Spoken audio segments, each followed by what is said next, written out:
Welcome to The Last Breakfast. Please enjoy the video. In this video, I will explain how to use Apple Pay on your iPhone XS Max.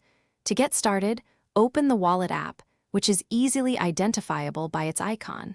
Then, tap the plus sign located in the upper right corner. This will guide you through the process of adding a new credit or debit card.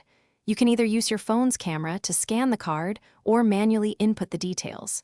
Finally, you'll need to verify your card with your bank, a quick step that ensures your security. Making a purchase in a store with Apple Pay is incredibly simple and secure. When you're ready to pay, just double-click the side button on your iPhone XS Max.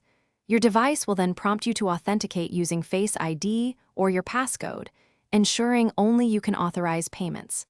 Next, hold the top of your iPhone within a few centimeters of the contactless payment reader. You'll feel a gentle vibration and see a check mark on your screen, confirming your payment was successful in just a few seconds. Apple Pay isn't just for physical stores, it's also a fantastic way to pay online and within apps. When you're checking out, simply look for the distinctive Apple Pay button.